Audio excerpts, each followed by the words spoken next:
Hi అండి, అందరికీ నమస్తే. నేను మీ సంజీవరావు ఫ్రమ్ ఎస్ఎస్ ఆయుర్వేదం నుంచి. ఎస్ఎస్ ఆయుర్వేదం ఒక గొప్ప ప్రామాణికమైనటువంటి వైద్య విధానం ద్వారా ముందుకు వెళ్తోంది. ఇప్పుడిప్పుడే చాలా సీరియస్గా తీసుకున్నాను.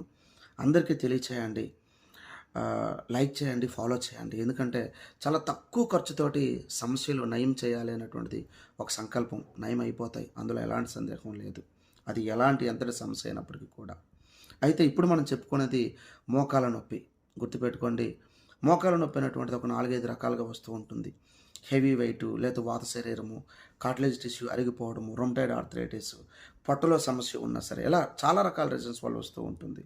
మీరు మీ అమ్మగారు లేకుంటే నాన్నగారికి మోకాల నొప్పి రాగానే మీరు యూట్యూబ్లో చూసి వారు ఏదో అశ్వగంధ తినమన్నారని, జిల్లేడు ఆకులు తీసుకొచ్చి పాలు పొడుచుకోమన్నారని, లేకుంటే వావిలాకు తీసుకొచ్చి కట్టుకోమన్నారని, లేకుంటే నల్లేరు తీసుకొచ్చి తినమన్నారని ఇవేవి నమ్మొద్దు.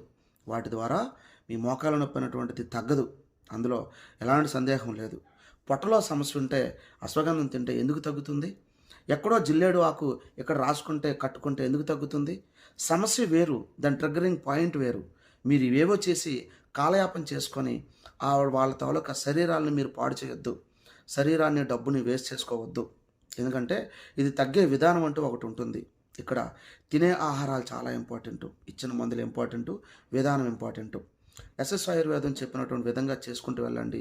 మీ మోకాల నొప్పి అనేటువంటిది ఖచ్చితంగా తగ్గుతుంది. అయితే 3-4 ఏళ్ల లోపు ఉన్నటువంటి మోకాల నొప్పి ఖచ్చితంగా తగ్గిపోతుంది. 7-8 ఏళ్ళు దాటిపోతే తగ్గదు.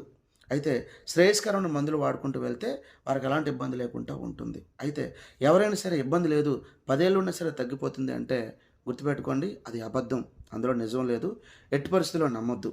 యూట్యూబ్లో వచ్చిన వీడియోస్ అసలు నమ్మొద్దు. ఎస్ఎస్ ఆయుర్వేదం చెప్పింది చేయండి. ఖచ్చితంగా ఒక మంచి రిజల్ట్ ఉంటుంది. ఉంటానయ్యా, నమస్తే.